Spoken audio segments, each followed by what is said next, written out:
جنہوں نے اچھے کاموں کو سٹارٹ کیا، اچھے کاموں کو شروع کیا، اور پھر یہ ہے کہ آج تک وہ اچھے کام ہو رہے ہیں الحمدللہ۔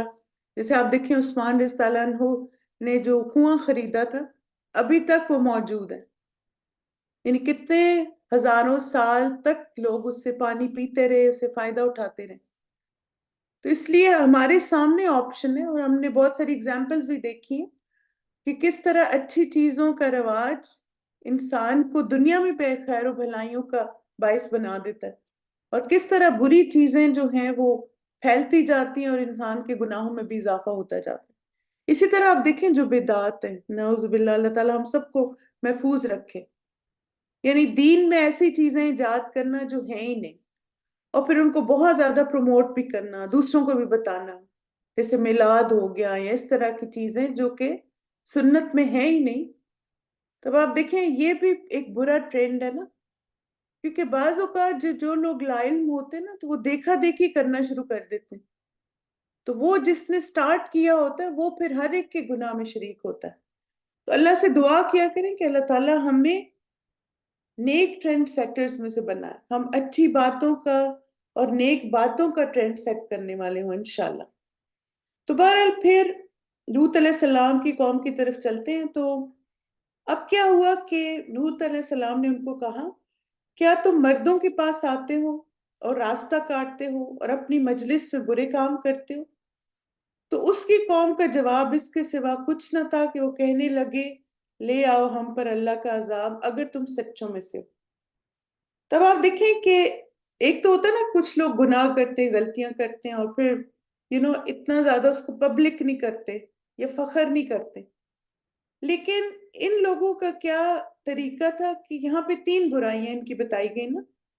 ایک تو مرد یعنی ہومو سیکچولز تھے، یعنی مرد مرد کے ساتھ تعلق تھا۔ پھر اس کے بعد آپ دیکھیں لوگوں کا راستہ لوگ روکتے تھے، لوٹ مار کرتے تھے، اور پھر مجلس میں بھی برے کام کرتے، یعنی کھلے عام برائیاں کرتے تھے اور اس پہ ان کو کوئی شرم نہیں تھی۔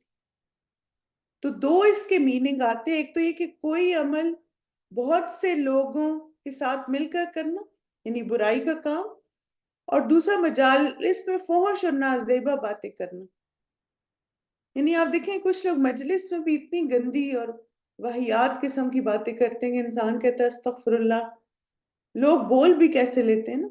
لیکن آپ دیکھیں پھر کیا جواب دل میں آتا ہے کہ اگر ایک انسان کے اندر اللہ کا ڈر نہیں تو ہم سے کیا ڈرے گا نا۔ تو اب کیا ہوا کہ ان کے پاس کوئی جواب تو نہیں تھا کہ ہم یہ کیوں کر رہے ہیں، تو انہوں نے کہا اچھا عذاب لے۔ اب آپ دیکھیں کہ یہ پہلی قوم تھی جس نے ڈیمانڈ کیا تھا کہ عذاب لیں، ورنہ آپ نے باقی قوموں میں دیکھا ہوگا کہ وہ نبی کو جھٹلاتے تھے یا ان کا مذاق اڑاتے تھے، الزام تراشی کرتے تھے، لیکن ایسا انہوں نے عذاب کی کبھی ڈیمانڈ نہیں کی تھی۔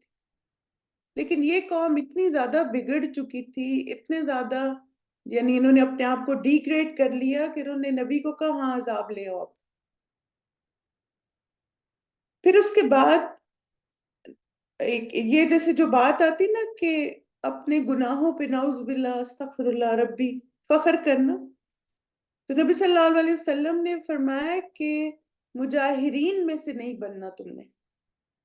اور مجاہرین کون ہوتے؟ آپ صلی اللہ علیہ وسلم نے فرمایا میری امت میں سے ہر ایک کو بخش دیا جائے گا سوائے ان لوگوں کے جو کھلے عام گناہ کرے، ان کو کہتے ہیں مجاہرین۔ ان میں سے ایک شخص ایسا بھی ہے جو رات میں کوئی گناہ کرتا ہے جسے اللہ تعالیٰ ڈھانپ دیتا ہے، پھر وہ صبح ہوتے ہی کہتا ہے لوگوں میں نے یہ گناہ کیا، اس کے رب نے اسے رات میں چھپا دیا تھا لیکن اس نے صبح اسے ظاہر کر دی۔ استغفر اللہ۔ یعنی آپ دیکھیں کہ اتنا یہ شخص ہر دھرم ہو جاتا ہے گناہوں میں، غلطیوں میں، کہ وہ فخر کر کے بتاتا ہے کہ میں نے ایسے کی، یعنی میں نے یہ غلط کام کیا، میں نے چوری کی، میں نے فلاں کو دھوکہ دیا، میں نے فلاں کے ساتھ ایسے کیا۔ بالکل، یعنی سوشل میڈیا پہ ڈال دیں گے میں نے ایسا کر دیا۔ اب آپ دیکھیں نا جیسے کچھ لوگ غلط کام بھی کیا کرتے ہیں، فیس بک لائیو پہ جا کے غلط کام دکھا رہے ہوتے ہیں، کہ یعنی جو گناہ اور غلطی کے کام ہے وہ وہاں دکھائے جا رہے ہوتے ہیں۔ بالکل، ان کو کہتے ہیں مجاہرین۔ اب یہ کہ جو نبی کا کام تھا وہ کیا تھا کہ لوگوں کو غلط راستے سے صحیح راستے کی طرف لے کر آئے نا، جو لوط علیہ السلام کر رہے تھے کہ بار بار ان کو نصیحت کرتے تھے، بار بار کہتے تھے کہ ایسے نہ کرو، یہ چھوڑ دو حرکتیں. تو جب انہوں نے نہیں چھوڑی یہ باتیں تو لوط علیہ السلام نے پھر کیا کہا؟ اللہ تعالیٰ سے دعا کی. جب وہ گیو اپ کر دیا کہ اب نہیں یہ مان رہی قوم، قال رب انصرنی علی القوم المفسدین. اب میں تھوڑا سا آپ کی توجہ چاہوں گی کہ آپ دیکھیں کہ اس قوم کو پر جو اتنے زیادہ عذاب ہے اس کی وجہ کیا تھی. اب لوط علیہ السلام نے ان کو کہا کہ یہ مفسدین ہے، اور پھر اب یہ ہے کہ یہ وہی والے فرشتے جو لوط علیہ السلام کی طرف آ رہے ہیں نا، ٹھیک ہے. تو آیات میں تھوڑا سا واقعے کا ٹرن ڈفرنٹ طرف آتا ہے کہ اب فرشتے آ رہے ہیں عذاب لے کے. لوط علیہ السلام نے دعا مانگی اللہ تعالیٰ سے، اور آپ سب کو یہ پتہ ہے کہ انبیاء کب دعا مانگتے؟ جب اللہ کا اذن ہوتا ہے، اور جب وہ بہت سالوں تک اپنی قوم کو سمجھاتے رہتے ہیں اور قوم نہیں مانتی. تو اب یہ ہوا کہ لوط علیہ السلام نے دعا مانگی اور فرشتے اللہ تعالیٰ کا حکم لے کے آ رہے تھے. لیکن فرشتوں کو ایک اور بھی ٹاسک دیا گیا تھا، اور وہ کیا تھا کہ ابراہیم علیہ السلام کو بھی خوشخبری سنا دیں، اور پھر اس کے بعد انہوں نے جا کے لوط علیہ السلام کی قوم کو تباہ کرنا. اور جب ہمارے بھیجے ہوئے ابراہیم کے پاس خوشخبری لے کر آئے تو انہوں نے کہا ہم اس بستی والوں کو ہلاک کرنے والے ہیں، بے شک اس کے رہنے والے ظالم ہیں. اب آپ دیکھیں فرشتوں نے لوط علیہ السلام کی قوم کو کیا کہا؟ ظالمین. اور ظلم یہ کیا کر رہے تھے کہ اللہ کی نافرمانی بھی اور ساتھ بندوں کے حقوق میں کمی بھی. یعنی آپ دیکھیں نا کہ جب مرد کے ساتھ تعلق قائم کرے گا تو نسل تو نہیں آگے چلے گی نا. تو اب وہ کیا کر رہے تھے کہ جو عورتوں کا حق تھا اس میں حق تلفی کر رہے تھے، اور پھر جو اللہ تعالیٰ نے جس چیز کو حرام قرار دیا تھا وہ کر رہے تھے. حقوق اللہ کی بھی نافرمانی اور حقوق العباد کی بھی، بالکل حد سے بڑھ گئے تھے. تو اس لیے آپ دیکھیں کہ یہ وجہ تھی، ایک تو انہوں نے فساد کر رہے تھے اور دوسرا انجسٹس بھی تھا، ظلم بھی تھا. پھر ابراہیم علیہ السلام کے بارے میں جیسے آپ کو پتا ہے کہ وہ بہت نرم دل تھے، تو ان کو فوراً نہ لوط علیہ السلام کا خیال آیا، کیونکہ ظاہر ہے ان کا بھتیجا تھا. تو ابراہیم علیہ السلام نے کہا اس میں تو لوط ہے. وہ کہنے لگے جو کوئی بھی اس میں ہے ہم اسے خوب جانتے ہیں. یعنی اللہ تعالیٰ جانتا ہے کہ ایمان والا کون ہے اور کون نافرمان ہے. یقیناً ہم اس سے اور اس کے گھر والوں کو نجات دے دیں گے سوائے اس کی بیوی کے، وہ پیچھے رہ جانے والوں میں سے ہے. تو اب کیا ہوا کہ فرشتوں نے ابراہیم علیہ السلام کو بتا دیا کہ لوط علیہ السلام جو ہیں اور ان کی جو فیملی یعنی ان کی جو بیٹیاں ہیں، چونکہ وہ اپنے باپ پہ ایمان لے آئی تھی اور یعنی ان کے ساتھ تھی، تو ان کو تو اللہ تعالیٰ بچا لیں گے اور باقی ایمان والوں کو، لیکن ان کی جو بیوی ہے وہ ہلاک ہونے والوں میں سے. پھر اس کے بعد آپ دیکھیں کہ کیا ہوا کہ یہ فرشتے نوجوان لڑکوں کی شکل میں جیسے اللہ کا عذاب لے کر پہنچ کے وہاں پہ. اور جب ہمارے بھیجے ہوئے لوط کے پاس آئے تو ان کی وجہ سے پریشان ہوا اور دل میں ان سے تنگ ہوا، اور انہوں نے کہا نہ تم ڈرو اور نہ غم کرو، بے شک ہم تمہیں اور تمہارے گھر والوں کو نجات دینے والے ہیں سوائے تمہاری بیوی کے کہ وہ پیچھے رہ جانے والوں میں سے. پھر اب آپ دیکھیں کہ پھر کیا ہوا کہ انہوں نے لوط علیہ السلام کو اپنا پلان بتایا کہ بے شک ہم اس بستی والوں پر ان کی نافرمانیوں کی وجہ سے آسمان سے عذاب نازل کرنے والے ہیں. اب آپ دیکھیں فرشتوں نے ان کو ایک اور بھی ان کا عمل بتایا، وہ کیا تھا؟ یفسقون. یعنی تین ان کے میجر گناہ ہو گئے. پہلا گناہ کیا تھا؟ مفسدین. دوسرا ظالمون تھے. اور تیسرا یفسقون یعنی اللہ کے نافرمان فاسق بھی تھے. اور فاسق کون ہوتا ہے؟ جو حد ٹرانسگریس کر جاتا ہے نا گناہوں میں، ڈس اوبیڈینٹ کو کہتے ہیں. اور یقیناً ہم نے اس بستی میں ان لوگوں کے لیے جو عقل رکھتے ہیں ایک واضح نشانی چھوڑ دی. کہا جاتا ہے کہ جبرائیل علیہ السلام ان کی بستیوں کو زمین سے اکھیڑا، آسمان کی بلندیوں تک لے گئے، پھر انہی پر الٹا دیا گیا۔ اس کے بعد کنکر پتھروں کی بارش ان پر ہوئی اور اس جگہ کو سخت بدبودار بحیرہ میں تبدیل کر دیا گیا۔ یعنی آپ دیکھیں کہ یعنی وہ پوری بستی اٹھا کے الٹا دی گئی، اور پھر جیسے اب بھی ہے نا وہ مجھے اس کا ریڈ سی جو ہے، ریڈ سی بھی ہے نا وہاں پر، تو اب اس میں کیا ہے کہ آپ دیکھیں اس میں کوئی بھی جاندار سروائیو نہیں کر سکتا۔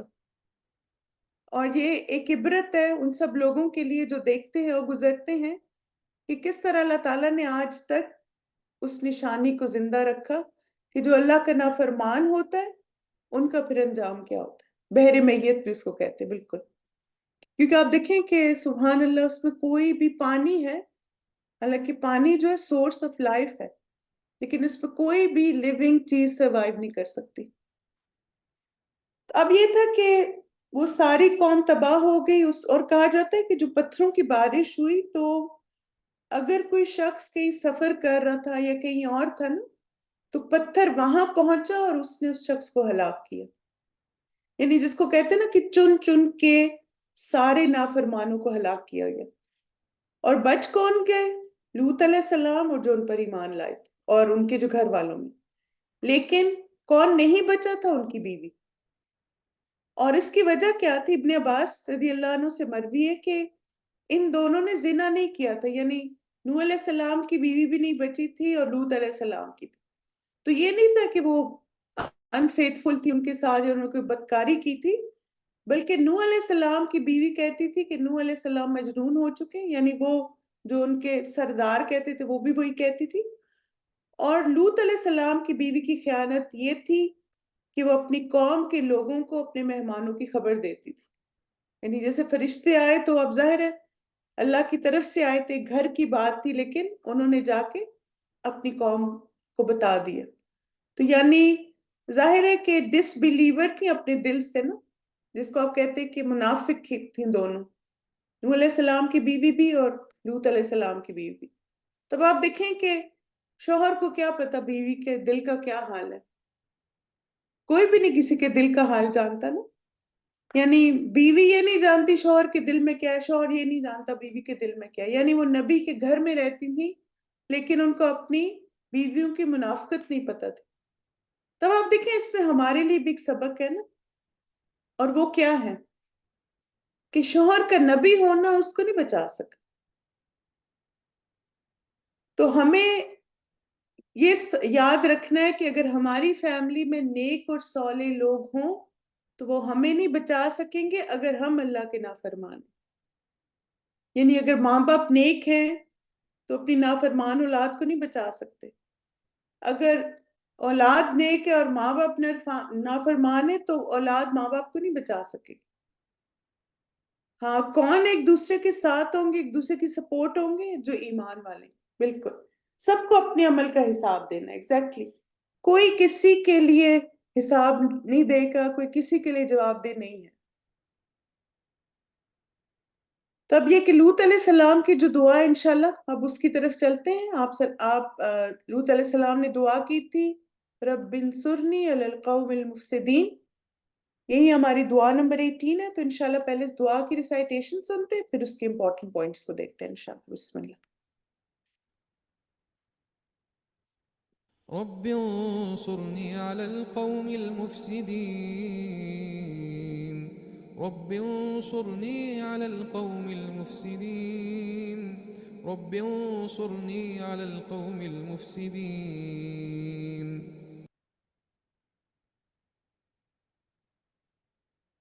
ربی، اے میرے رب، انصرنی، میری مدد فرما، علی القوم المفسدین، ان مفسد لوگوں کے مقابلے میں۔ اس دعا میں ہم اللہ تعالیٰ سے کیا مانگ رہے ہیں کہ اللہ تعالیٰ ہمیں مفسد لوگوں سے، کرپٹ لوگوں سے محفوظ رکھے، ان سے دور کر دے، ان کو ہم سے دور کر دے اور وہ ہمیں نقصان نہ پہنچا سکے۔ بالکل۔ تو اب آپ دیکھیں کہ دو الفاظ امپورٹنٹ ہیں اس دعا میں۔ چلیے انشاءاللہ میں بتاتی ہوں آپ کو کس کس کے لیے دعا مانگ سکتے. سب سے پہلا لفظ ہے انصرنی. اللہ سے مدد اور کامیابی کی دعا ہے. رب انصرنی کا کیا مطلب ہے کہ یا اللہ میری مدد فرمائیں، یا اللہ مجھے کامیاب کریں، یا اللہ مجھے سپورٹ کریں، یا اللہ میری ہیلپ کریں. تو صرف آپ اتنی دعا بھی مانگ سکتے ہیں اگر آپ کو اللہ تعالیٰ سے ہیلپ چاہیے ہو. پھر القوم المفسدین، مفسد لوگوں سے. ٹھیک ہے، تو اب انشاءاللہ تھوڑا سا فساد کو دیکھ لیتے ہیں، کیونکہ بعض دفعہ جب ہم مفسد کا لفظ سنتے ہیں تو ہمارے ذہن میں صرف نافرمان لوگ آتے ہیں یا جو اللہ کی نافرمانی کرتے ہیں. لیکن نافرمانی، یہ فساد کتنی زیادہ ہارمفل افیکٹس ہیں اس کے، یہ ہم انشاءاللہ دیکھتے ہیں. اب فساد کیا ہوتا ہے نا، اب دیکھیں فساد کرنے سے مراد ہے کہ انسان اس میں نافرمانیوں کے لیے کوشش کرتا ہے. یعنی وہ کیا کرتا ہے کہ جو چیزیں اللہ تعالیٰ نے حرام کی ہیں، جو چیزیں اللہ تعالیٰ کو ناپسند ہیں، وہ ان کو کرتا ہے. اور ان کو یعنی صرف یہ نہیں کہ ایک دفعہ کرتا ہے، وہ مسلسل اس کے لیے اسٹرگل کر رہا ہو. اب آپ دیکھیں کہ جب ہم فساد کے اگینسٹ کچھ بھی نہیں کریں گے تو پھر کیا ہوتا ہے. یعنی اگر ہمارے آس پاس بہت فتنہ فساد ہو رہا ہے اور ہم خاموشی سے دیکھتے جا رہے ہیں، یعنی آپ دیکھیں نا کہ اگر ہم دعا کرتے نا کہ اللہ تعالیٰ ہمیں مفسد لوگوں سے بچائے، تو یہ بھی ایک ہمارا حصہ ہوتا ہے نا کہ ہم چاہتے ہیں کہ اللہ تعالیٰ اس چیز کو ختم کر دے. یعنی بعض دفعہ ہوتا ہے کہ آپ فزیکلی جا کے روک سکتے ہیں، اور بعض دفعہ ہوتا ہے کہ آپ کے اندر اتنی پاور نہیں ہوتی کہ فزیکلی روکیں، لیکن دعا سے تو روک سکتے ہیں نا. اور دعاؤں سے آپ دیکھیں قوموں کی تقدیریں بدل جاتی، کیونکہ اگر فساد ہوگا تو قحط سالی بھی آئے گی اور سخت آزمائشیں آئیں گی جہاں جہاں پر لوگ ایسے کام کر رہے ہوں گے. رسول اللہ صلی اللہ علیہ وسلم کی حدیث ہے کہ اے مہاجرین کے گروہ، 5 آزمائشیں جن میں تم مبتلا ہوگے، اور میں اس بات سے اللہ کی پناہ چاہتا ہوں کہ تم ان کو پاؤ. جب کسی قوم میں بدکاری عام ہو جاتی ہے اور وہ اعلانیہ اس کا ارتکاب کرتے ہیں تو ان میں طاعون اور مختلف بیماریاں جو ان کے اسلاف میں نہیں تھی پھیل جاتی ہیں. جب لوگ مات تول میں کمی کرتے ہیں تو انہیں قحط سالیاں، سخت تکلیفیں اور بادشاہوں کے ظلم دبوچ لیتے ہیں. جب لوگ اپنے مال سے زکوٰۃ ادا کرنے سے رک جاتے ہیں تو آسمان سے بارش کا نزول بند ہو جاتا ہے، اور اگر چوپائے نہ ہوتے تو ان پر بارش نازل نہ ہوتی. جب لوگ اللہ اور اس کے رسول کا عہد و پیمان توڑتے ہیں تو اللہ ان پر دوسری قوموں میں سے دشمن مسلط کر دیتا ہے. اور جب مسلمانوں کے حکمران اللہ کی کتاب کے مطابق فیصلہ نہیں کرتے تو اس کے نازل کردہ قوانین کو ترجیح نہیں دیتے تو اللہ تعالیٰ ان کو آپس میں لڑا دیتے. سبحان اللہ. آپ دیکھیں ایسے نہیں لگ رہا کہ بہت سارے ملکوں کی تصویر ہمارے سامنے آ رہی، بہت ساری جگہوں کی تصویر ہمارے سامنے آ رہی ہے. یہی کچھ تو ہو رہا ہے، آج کل کی سچویشن ہے بالکل. آپ دیکھیں کہ اعلانیہ گناہ، یہ LGBT کیا ہے. اب آپ دیکھیں نا لاز بن گئے ہیں، اوپنلی ہر چیز کی جا رہی ہے، اور مثلاً لوگ کتنا پروموٹ کر رہے ہیں اور ان لوگوں کو زیادہ پسند کیا جا رہا ہے جو اس کے ساتھ چل رہے ہیں. ایون آپ دیکھیں سکولز اب جو ہیں وہ اپنے کریکولم میں ان چیزوں کو انٹروڈیوس کرانا شروع ہو گئے. آپ نے پتہ نہیں سنا ہے کہ نہیں کہ کیمبرج نے کروایا پاکستان میں نا جو کیمبرج کا کریکولم آتا ہے، تو پھر الحمدللہ بہت سارے سکولز نے اس کا بائیکاٹ کیا کہ ہم اپنے سکول میں یہ کریکولم نہیں پڑھائیں گے. ایک وہ قوم جس پر اللہ تعالیٰ کا اتنا برا عذاب آیا، اس چیز کو ہم پروموٹ کریں. پھر آپ دیکھیں اسی طرح ناپ تول میں کمی، یعنی یہ ہے کہ جیسے مثلا بزنس میں مس مینجمنٹ، بزنس میں دھوکہ بازی، بتانا کچھ اور بیچنا کچھ اور. جیسے آپ دیکھیں آن لائن شاپنگ میں کتنا رسک ہے نا، بعض دفعہ آپ تصویر کچھ اور دیکھتے ہیں اور گھر میں کچھ اور چیز آ جاتی. تو یہی وجہ ہے نا کہ پھر قحط سالی بھی آ رہی ہے اور پھر ظالم حکمران بھی آ رہے ہیں.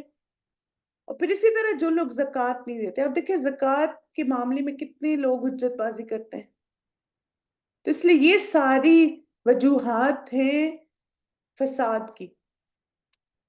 اور پھر آپ دیکھیں جب فساد ہوتا ہے نا تو زمین سے برکت اٹھ جاتی ہے، جیسے اللہ سبحانہ تعالیٰ نے فرمایا اور بلا شبہ یقیناً ہم نے فرعون کی آل کو قحط سالیوں اور پیداوار کی کمی کے ساتھ پکڑا تاکہ وہ نصیحت پکڑیں. اور یہ قحط سالی اور پیداوار میں کمی، زمین میں فساد ہے. یعنی اگر آپ دیکھیں کووڈ میں ہم نے یہ چیز نہیں ایکسپیرینس کی، وہ جو سپر سائیکل کی ڈیفیشنسی ہو گئی تھی. یعنی آپ دیکھیں گروسری سٹورز میں بیسک چیزیں تک نہیں تھی، بریڈ انڈے وغیرہ نہیں تھے. تب یہ کہ اس وقت کون سوچتا ہے کہ اس وقت ہمیں اللہ تعالیٰ سے استغفار کرنا چاہیے؟ بالکل گھروں سے بھی برکت اٹھ جاتی ہے. اب یہ ہے کہ جو مفسد شخص ہے، جیسے ہم اللہ تعالیٰ سے اگر اپنے پرسنل لائف میں یہ دعا مانگتے ہیں، تو مفسد انسان کون ہوتا ہے جس سے ہمیں بچنے کی ضرورت ہے؟ آپ دیکھیں کہ مفسد انسان رشتوں میں تفریق پیدا کرتا ہے اور غلط فہمیاں پیدا کرتا ہے. نبی صلی اللہ علیہ وسلم نے فرمایا، جس نے کسی خادم کو اس کے مالکوں کے خلاف بھڑکایا وہ ہم میں سے نہیں ہے، اور جس نے کسی خاوند کے حق میں اس کی بیوی کو بگاڑا وہ بھی ہم میں سے نہیں. Vice versa. یعنی آپ دیکھیں کہ لوگ بعض وہ کیا کرتے ہیں کہ نوکروں کو کہتے ہیں یہ دیکھو تمہارے مالک کیسے ہیں، ویسے تم ہمارے پاس آ جاؤ. یعنی پاکستان میں تو یہ چیز بہت، ایون یہاں بھی آپ دیکھیں بعض دفعہ کوئی ایک فرم میں بہت زبردست سے امپلائی ہوتا ہے نا، اور اس کی وجہ سے اس کمپنی کو بہت فائدہ ہو رہا ہوتا ہے، تو کیا کریں گے؟ اس کو لالچ دے کے، تو یہ دیکھو یہ تمہارا خیال نہیں رکھتے، تمہارے پاس یہ بینیفٹس نہیں ہے، وہ نہیں ہے، تم ہمارے پاس آ جاؤ. اب کیا ہوتا ہے کہ ایک جگہ اس کو اکھاڑ کے دوسری جگہ لے آئے، اور پھر آپ دیکھیں کتنا فساد ہوا. اور پھر آپ دیکھیں کہ اگر کوئی انسان کسی بیوی کے کان بھرتا ہے اس کے شوہر کے خلاف، یا کوئی شوہر کے کان بھرتا ہے اس کی بیوی کے خلاف، اور کتنا یہ کامن ہے. اور پھر آپ دیکھیں کہ زیادہ تر جو یہ طلاق ہو جاتی ہے، سپریشن ہوتی ہے، گھروں میں لڑائی جھگڑے ہوتے ہیں، اس میں کسی نہ کسی انسان کا عمل دخل ہوتا ہے نا.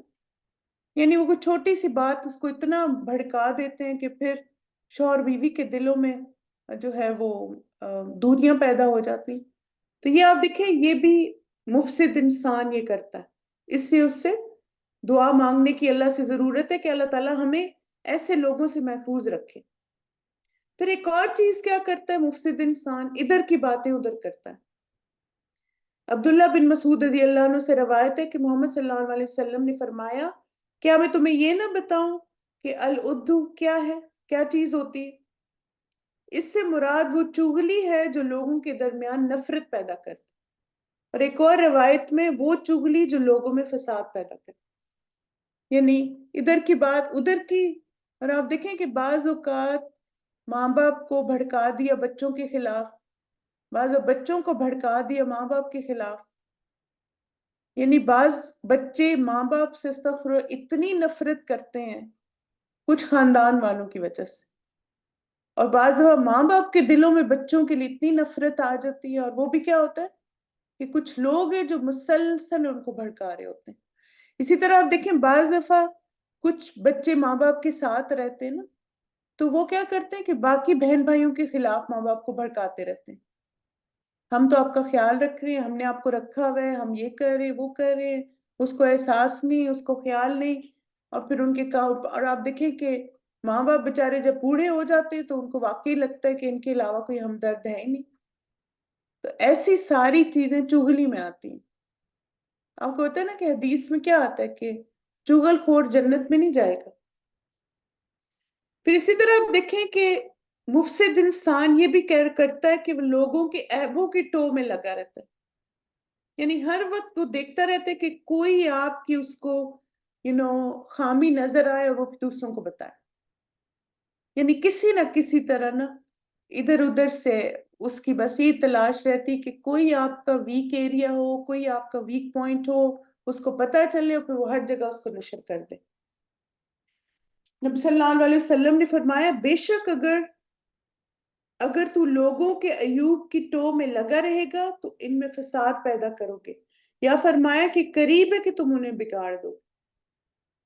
آپ دیکھیں نا کہ اگر آپ کسی کا عیب اچھالتے ہیں جو دوسروں کو نہیں پتا تو فساد ہی ہوتا ہے نا. بعض دفعہ ایسی چیز ہوتی جو گھر والوں کو پتہ لگتا ہے تو گھر والے تکلیف میں آ جاتے ہیں. بالکل. پھر اسی طرح آپ دیکھیں مفسد انسان نکاح میں بھی رکاوٹیں پیدا کرتا ہے. یعنی رشتے نہیں ہونے دیتا. رسول اللہ صلی اللہ علیہ وسلم نے فرمایا جب ایسا شخص تمہارے پاس نکاح کا پیغام بھیجے جس کے دین اور اخلاق سے تم مطمئن ہو تو اس سے اپنی بیٹی کا نکاح کر دو، اگر ایسا نہیں کرو گے تو زمین میں فتنہ اور زبردست فساد برپا ہوگا۔ یعنی بعض اوقات کچھ ماں باپ بھی ایسے ہو سکتے ہیں کہ وہ اتنے ڈیمانڈنگ ہوتے ہیں، یہ بھی ہونا چاہیے لڑکے میں، یہ بھی ہونا چاہیے، اور پھر لڑکیوں کی ایج زیادہ ہوتی جاتی ہے اور وہ ایج گزر جاتی نکاح کی۔ اور بعض دفعہ کیا ہوتا ہے کہ کچھ خاندان میں ایسے لوگ ہوتے ہیں جو بچوں کی شادیاں نہیں ہونے دیتے، ہر چیز میں کیڑے، ہر چیز میں کیڑے۔ جیسے میں کسی کو جانتی ہوں تو ان کے دادا جو تھے وہ نہیں شادیاں ہونے دیتے تھے، یعنی وہ بتاتی ہیں کہ جو بھی رشتہ آتا تھا نا تو امی ابو کو بعض کچھ بہت ہی مناسب لگتے تھے رشتے، اور وہ کیا کرتے تھے کہ نہیں اس لڑکے میں یہ ٹھیک نہیں، اس لڑکے وہ ٹھیک نہیں، ہاں بالکل یہ ہماری ذات کا نہیں ہے، اور اس کی تو برادری میں یہ ہے، اس کا وہ ہے، یہ اتنے زیادہ بہن بھائی ہیں۔ اب آپ دیکھیں اگر کسی لڑکے کے زیادہ بہن بھائی ہیں تو مثلا لڑکا آپ دیکھیں نا بہن بھائیوں کو کیا کرنا ہے اور کتنے سال بہن بھائی ساتھ رہیں گے، لیکن ایسی باتیں کر کے پھر کیا ہے کہ وہ مثلا یہ فساد ہی ہوتا ہے نا۔ آپ دیکھیں پھر ایک لڑکی کی شادی نہیں ہوتی، وہ کتنے سائیکولوجیکل پرابلمز اس کو شروع ہو جاتے ہیں، تو اس لیے اس سے بھی فساد ہوتا ہے زمین میں، بالکل۔ پھر اسی طرح آپ دیکھیں کہ مفسد انسان مال کو بھی ضائع کرتا ہے۔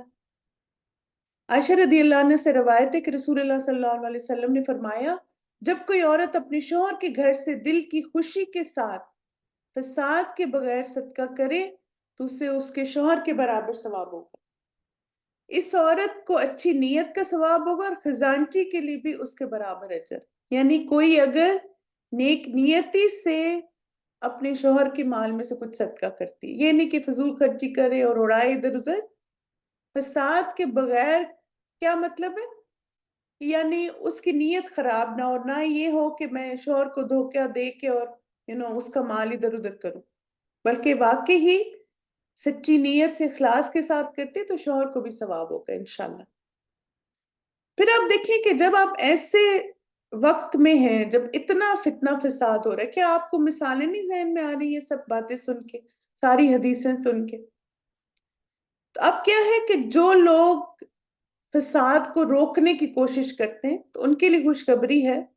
عبد الرحمن بن ثنا رضی اللہ عنہ سے مروی کہ انہوں نے نبی صلی اللہ علیہ وسلم کو یہ فرماتے ہوئے سنا کہ اسلام کا آغاز اجنبیت کی حالت میں ہوا تھا اور بالآخر یہ دوبارہ اجنبی ہو جائے گا جیسے آغاز میں تھا، سو خوشخبری ہے غربا کے لیے۔ پوچھا گیا یا رسول اللہ صلی اللہ علیہ وسلم اجنبی سے کون لوگ مراد ہیں؟ آپ نے فرمایا یہ وہ لوگ ہیں کہ جب لوگ فساد کرتے ہیں تو یہ اصلاح کا کام کرتے ہیں، سبحان اللہ۔ یعنی اب آپ دیکھیں آج کل واقعی ایسے ہے نا کہ کوئی کسی کو غلط کام سے روکے تو وہ ایک سٹرینجر ہے، کیونکہ سب لوگ ایک غلط چیز پہ چل رہے ہیں، غلط کام کر رہے ہیں، تو کوئی بھی نہیں کچھ کہنا چاہتا، وہ کہتے ہیں نہیں رہنے دو بھائی، ہم کیوں کہیں۔ اس لیے ہمیں اپنا رول پلے کرتے رہنا انشاءاللہ۔ اب آپ دیکھیں ہمارے لیے کیا سبق ہے کہ نہ ہم نے کوئی ایسا کام کرنا ہے جو فساد والا ہو۔ اب آپ دیکھیں کہ ان چیزوں سے ہم نے خود اپنے آپ کو بھی بچانا، نہ ہم نے چغلی لگانی ہے، نہ ہم نے کسی رشتے پر رکاوٹ بننا ہے، نہ ہم نے کوئی ایسا کام کرنا ہے جو فساد میں آئے، اور نہ ہی ایسے لوگوں کا ساتھ دینا، ٹھیک ہے؟ اب یہ ہے کہ لوط علیہ السلام والی دعا ہم کب مانگے نا؟ جب کسی انسان یا گروہ سے نقصان پہنچنے کا اندیشہ، آپ کو یہ لگے کہ یہ لوگ مثلا میرے گھر کو، میرے بچوں کو یا مجھے نقصان پہنچا سکتے ہیں، تو اللہ تعالیٰ سے یہ دعا کثرت سے کریں۔ ایسا شخص ایسے شخص کو جو آپ کے سامنے دوسرے کی چغلی کرے، یعنی جو آپ کے سامنے چغلی کرتا ہے نا وہ آپ کی کسی کے سامنے بھی کرے گا، اس پہ کو ٹرسٹ نہیں کرنا۔ اس کو آپ نے کیا جواب دینا ہے؟ رب انصرنی علی القوم المفسدین، صلی اللہ تعالیٰ مجھے بھی بچائے اور آپ کو بھی بچائے، نہ ایسی باتیں کریں اور نہ میرا دل برا کرے، فوراً کہہ دے ان کو منہ پہ، کیونکہ آپ دیکھیں ایسے لوگ ٹرسٹ وردی نہیں ہوتے۔ جو آپ کے ساتھ غیبت کرتا ہے نا وہ آپ کی غیبت کسی کے ساتھ بھی کرے گا، تو یہ نہ سمجھے وہ آپ کا ہمدرد ہے تو آپ کو دوسروں کی برائیاں بتا رہا ہے اور عیب بتا رہا ہے۔ ایسے لوگوں کو وہ کہتے ہیں نا ان کو عادت پڑی ہوئی ہوتی ہے. جب گھر کا کوئی فرد کسی ایسے انسان سے ملاقات کو جائے جس کی وجہ سے فتنہ ہو سکتا ہے، یعنی بعض اوقات ایسے ہوتا ہے کہ مثلا بیٹا کہیں جا رہا ہے یا شوہر کہیں جا رہے ہیں یا بیٹی کہیں جا رہی ہے، تو پھر آپ کو بعض دفعہ ایک خوف ہوتا ہے کہ ادھر جا رہی ہے، پتہ نہیں کان بھر کے نہ بھیج دیں. ایسے ہوتا ہے نا کئی دفعہ کہ کچھ لوگ خیر کی چابیاں ہوتے ہیں، ان سے کوئی ملتا ہے تو خیر ہی خیر پھوٹتی ہے، اور کچھ شر کی چابیاں ہوتے ہیں، ان سے جو بھی مل کے آتا ہے وہ اور فتنہ فساد ہوتا ہے. تو جب بھی آپ کے گھر میں سے کسی ایسے شخص کی ملاقات کو کوئی جائے یا آپ کے گھر میں کوئی آئے، آپ نے اللہ تعالیٰ سے دعا کثرت سے مانگنی تاکہ آپ کے گھر میں کوئی فساد نہ ہو. پھر اسی طرح آپ دیکھیں کسی ایسی جگہ جائیں جہاں ہر طرح کے لوگ ہوتے ہیں، وہاں بھی یہ دعا مانگیں. ایئرپورٹ پہ، مسجد میں، گروسری سٹور میں، کہیں ہوٹل میں ٹریول کر کے جا رہے ہیں، حج عمرے پہ جا رہے ہیں، جہاں پہ لوگوں کے ساتھ آپ بیٹھتے ہیں. کیونکہ کیا شادیوں میں بالکل آپ دیکھیں کہ جب آپ بہت سارے لوگوں میں بیٹھتے، کیا آپ کو پتہ ہے کہ اس میں سے کون نیک ہے اور کون مفسد ہے؟ وہ تو اللہ جانتا ہے نا. اور کوئی پتہ نہیں ہوتا کون وہاں پہ فسادی کس طرح کا فساد کھڑا کر دے. اللہ سبحانہ تعالیٰ ہمیں ہر جگہ مفسدین سے بچا کے رکھے انشاءاللہ. اور نبی صلی اللہ علیہ وسلم نے بھی مفسد لوگوں سے پناہ مانگی. یہ دعا کے ملتے جلتے الفاظ آپ صلی اللہ علیہ وسلم کی دعا میں بھی آتے. ربی اعنی ولا تعن علی وانصرنی ولا تنصر علی وامکر لی ولا تمکر علی واہدنی ویسر ہدای الی وانصرنی علی من بغی علی. اے میرے رب میری مدد فرما، میرے خلاف کسی کی مدد نہ کر. میری نصرت فرما، میرے خلاف کسی کی نصرت نہ کر. میرے حق میں تدبیر فرما، میرے خلاف تدبیر نہ کر. مجھے ہدایت دے اور میری ہدایت کو میرے لیے آسان فرما دے، اور جو میرے خلاف بغاوت کرے اس کے مقابلے میں میری مدد فرما. چلیں انشاءاللہ اس لوط علیہ السلام کی دعا کو سنتے ہیں اور پھر اپنے سیشن کو کنکلوڈ کرتے ہیں. رب انصرني على القوم المفسدين رب انصرني على القوم المفسدين رب انصرني على القوم المفسدين. جزاکم اللہ خیرن کثیرہ، بارک اللہ فیکم. اللہ تعالیٰ ہمارے گناہوں کو بخش دے، اللہ تعالیٰ ہمیں مفسد لوگوں کے شر سے محفوظ رکھے اور ہمیں لوگوں کی خیر خواہی کے ساتھ اصلاح کرنے والا بنا دے. آمین. سبحانک اللہم وبحمدک، اشہد ان لا الہ الا انت، استغفرک واتوب الیک. السلام علیکم ورحمۃ اللہ وبرکاتہ. سوری آج میں ٹائم تھوڑا زیادہ لے لی آپ کا، دعا بڑی امپورٹنٹ تھی. تو انشاءاللہ کل ملاقات ہوگی آپ کے ساتھ ایک نئی دعا کے ساتھ انشاءاللہ.